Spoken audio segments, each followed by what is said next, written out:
कभी सोचा है कि जब हम सबसे ज्यादा कमजोर महसूस करते हैं, ठीक तभी हमें सबसे बड़ा बदलाव लाने की ताकत आ जाती है? सुनने में ये थोड़ा उल्टा लगता है ना? चलिए आज इसी हैरान कर देने वाले आइडिया को जरा गहराई से समझते हैं। ये सवाल थोड़ा अजीब लग सकता है, क्योंकि हमें तो हमेशा यही सिखाया गया है कि बदलाव लाने के लिए पावर चाहिए, कंट्रोल चाहिए। पर क्या हो अगर साइकोलॉजी की दुनिया हमें कुछ बिल्कुल अलग ही बता रही हो? तो बस यही वो पहेली है जिसे आज हम मिलकर सुलझाने वाले हैं। तो चलिए सबसे पहले एक बहुत पुरानी, बहुत आम सोच की बात करते हैं। एक आम धारणा ये है कि जब हम डरते हैं या जब लगता है कि हालात हमारे कंट्रोल से बाहर जा रहे हैं, तो हम सेफ खेलने लगते हैं, कोई रिस्क नहीं लेना चाहते। साइकोलॉजी की भाषा में इसे कंजर्वेटिव शिफ्ट हाइपोथेसिस कहते हैं।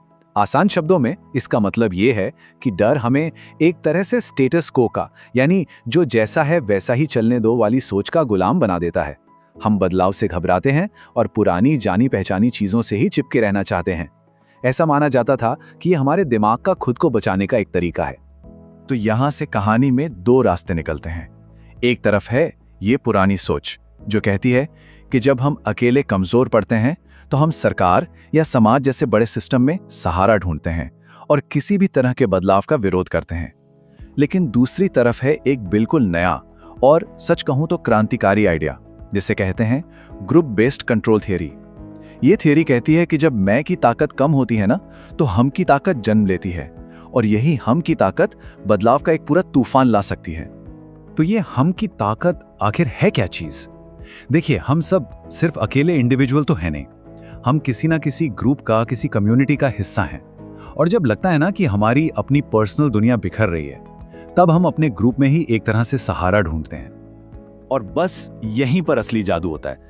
वो जो अकेलेपन और लाचारी की फीलिंग होती है ना, वो अचानक एक बहुत पावरफुल कलेक्टिव आइडेंटिटी, एक सामूहिक पहचान में बदल जाती है। वो मैं कुछ नहीं कर सकता वाली आवाज हम सब कुछ कर सकते हैं कि नारे में बदल जाती है। हमारा ग्रुप एक तरह से हमारी ताकत का कवच बन जाता है। लेकिन सवाल यह है कि क्या हम किसी भी ग्रुप में शामिल हो जाते हैं? नहीं, है ना? हम उस ग्रुप की तरफ खिंचते हैं जिसमें हमें पावर नजर आती है, जिसमें दम दिखता है। तो रिसर्चर्स कहते हैं कि एक पावरफुल ग्रुप की 3 खास पहचान होती हैं। पहली, उनका एक साफ सुथरा लक्ष्य होता है। दूसरी, वो उस लक्ष्य के लिए काम करते हुए दिखते हैं, मतलब एक्शन लेते हैं। और तीसरी, उनके काम का दुनिया पर एक साफ असर भी पड़ता है। सोच कर देखिए, किसी भी बड़े सामाजिक आंदोलन के बारे में ये तीनों बातें दिख जाएंगी। और यहीं से वो सबसे बड़ा सवाल खड़ा होता है जिसने इस पूरी रिसर्च को जन्म दिया। किसी ग्रुप की असली पावर किस बात में दिखती है? चीजों को वैसा का वैसा बनाए रखने में, या फिर उन्हें पूरी तरह से बदल कर रख देने में? असली दम किसमें है? स्टेटस को मेंटेन करने में या फिर चेंज लाने में?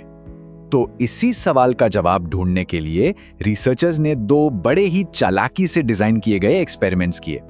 मकसद बिल्कुल साफ था।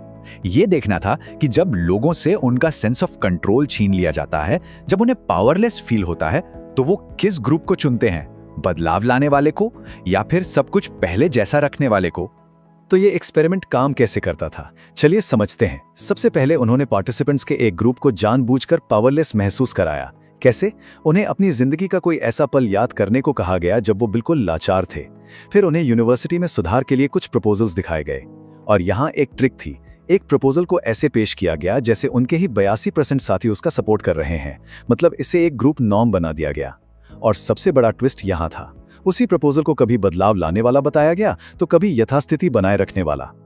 तो अब आते हैं उस हिस्से पर जिसका हम सबको इंतजार है, रिजल्ट्स। जब लोगों को यह महसूस कराया गया कि वो पावरलेस हैं, उनका अपनी जिंदगी पर कोई कंट्रोल नहीं है, तो उन्होंने क्या किया? क्या वो पुरानी थ्योरी के हिसाब से डर गए और स्टेटस को से चिपक गए, या फिर कहानी में कोई नया मोड़ आया? अच्छा, तो पहले एक्सपेरिमेंट में रिजल्ट थोड़ा सा कॉम्प्लिकेटेड था। ये असर सिर्फ उन लोगों में देखने को मिला जो अपने ग्रुप से बहुत गहराई से जुड़े हुए थे, जो खुद को उस ग्रुप का एक मजबूत हिस्सा मानते थे। जब इन लोगों को कमजोर फील कराया गया, तो उन्होंने उस ग्रुप को चुना जो बदलाव लाने की बात कर रहा था, न कि उसे जो सब कुछ वैसा ही रखना चाहता था। लेकिन जो दूसरा एक्सपेरिमेंट हुआ, उसके नतीजे तो सच में चौंकाने वाले थे। यहां साफ दिखता है, जिन लोगों को पावरलेस महसूस कराया गया, बदलाव लाने वाले ग्रुप के लिए उनका सपोर्ट एकदम आसमान छू गया। और स्टेटस को बनाए रखने वाले ग्रुप के लिए अरे उनका सपोर्ट तो लगभग 0 था, बल्कि थोड़ा नेगेटिव में ही चला गया। ये एक जबरदस्त फर्क था। और यही इस कहानी का सबसे बड़ा, सबसे हैरान करने वाला मोड़ है।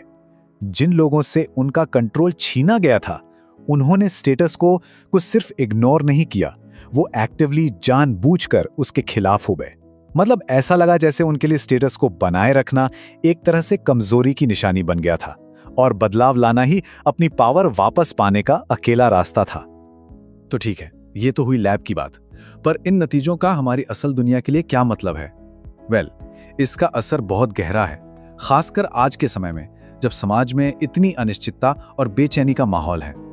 तो इस पूरी बातचीत का निचोड़ क्या है? सबसे पहली और सबसे जरूरी बात, जब हम कमजोर या पावरलेस महसूस करते हैं तो हम जरूरी नहीं कि डरपोक बन जाएं, बल्कि ये हमें एक साथ मिलकर बदलाव लाने के लिए मोटिवेट कर सकता है और हम उस ग्रुप की तरफ खींचते हैं जो कुछ बदल रहा हो, ना कि जो सब कुछ बस वैसा ही रखना चाहता हो। शायद यही वजह है कि जब भी समाज में कोई बड़ा संकट आता है तो अक्सर बड़े बड़े सामाजिक आंदोलन खड़े हो जाते हैं। तो आखिर में एक सवाल सोचने के लिए है, जब दुनिया में चारों तरफ मुश्किल हालात हों, तो क्या एकजुट होकर बदलाव लाने की हमारी यही चाह उम्मीद की सबसे बड़ी किरण है? ये रिसर्च तो कम से कम यही इशारा करती है कि शायद हमारी सबसे बड़ी कमजोरी ही हमारी सबसे बड़ी ताकत बन सकती है।